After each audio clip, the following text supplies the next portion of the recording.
So we are sitting here with Dr. Marlies Maes, who is a postdoctoral researcher at the Center for Social Psychology and Development at KU Leuven in Belgium.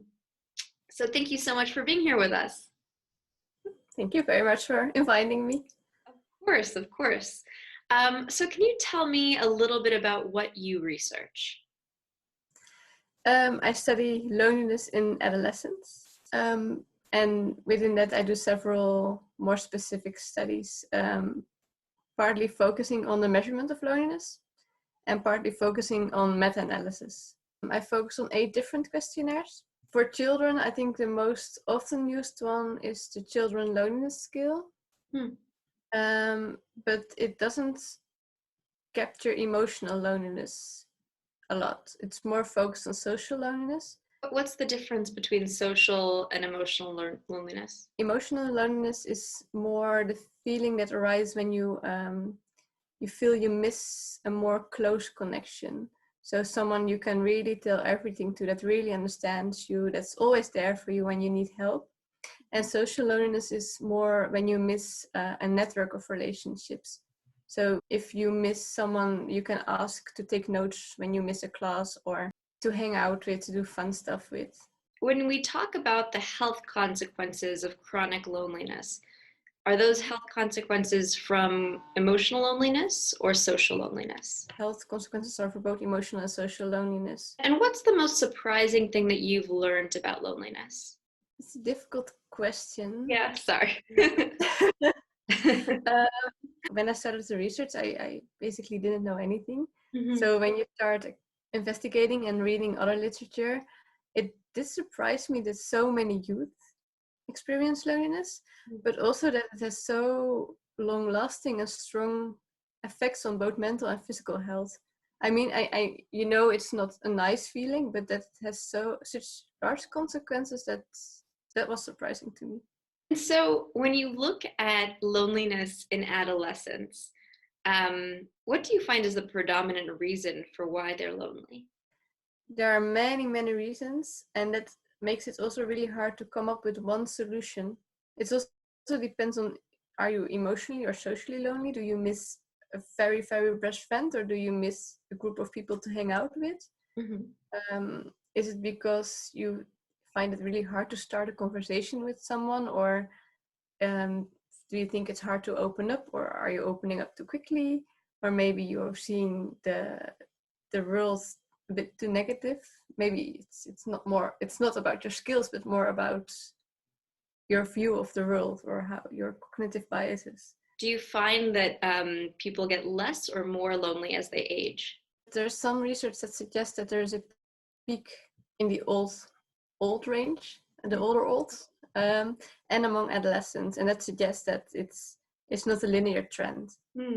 So there are more peaks, but there's also research that just suggests that there are peaks in transition phases. So that can be early adolescence when you start secondary school, for example, but could also be first year students. Could also be like the end of the 20s, beginning 30s, when you start a job, a new family. Those kinds of transition phases I think make you vulnerable to experience loneliness. Have you found that there are some solutions that you find more effective than others for adolescents? So if you have trouble with social skills, if you practice that, maybe that helps. But if that's not the source, if there's no problem there, then it won't make sense to practice it. It depends on what someone is missing and where those feelings come from, what you can do best. And I think there's a difference between what you can do to prevent to become lonely, or to prevent letting it become worse, or help people that have been chronically lonely, like years after each other. And especially for this chronic lonely group, I think most studies show that just putting them together, or just having 2 people do an activity together, is not the most effective thing to do. So what is more effective than that for the chronically lonely group? It's cognitive behavioral therapy, for example.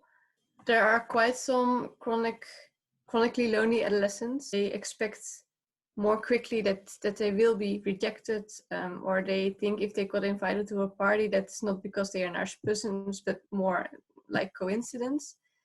And that research suggests that you really have to pay attention to those thoughts and to those patterns or negative patterns, and change them before anything else will help. So the two, I guess, solutions that I think you've mentioned are kind of developing social skills, and then also kind of critically looking at your thinking patterns and trying to understand if they are negative, how much you attribute social relationships to your own personality versus chance. Are those the kind of the two camps that you would say that the solutions are in? There's most evidence at this moment for those two lines, but most evidence is also from adult samples. So there is really a lack of studies focusing on adolescents. And what do you think is the evolutionary reason for why we feel loneliness? Loneliness actually is adaptive. So they often compare it with hunger and thirst. And it's good that we can feel lonely because it signals us that something is missing. Thirst signals us that we need to drink something.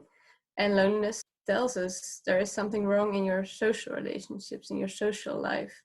And it's a painful feeling. It's not nice to feel lonely. And that motivates us to do something about it, to invest time and put energy in trying to make new contacts or trying to deepen or refresh the old ones. Do you feel like teachers have any responsibility to ease loneliness? I think teachers can play a very important role in identifying loneliness and or opening up the conversation. Children and adolescents spend a lot of their time in classrooms. If you feel lonely, and it's good if you can talk with someone about it. It's really hard to get out of the negative cycle yourself. Can you tell me a little bit about the big 5 dimensions? Yeah, that's the study of a recent study of Susanne Bucher.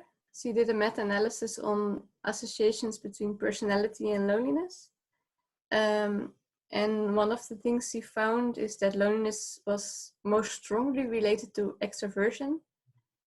So if you are more extroverted, you're less lonely. And a positive association with neuroticism.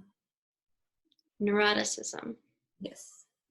And how do you define neuroticism? The opposite of being emotional stable. You're more triggered by events or stress around you. And so loneliness is related to how introverted you are, basically.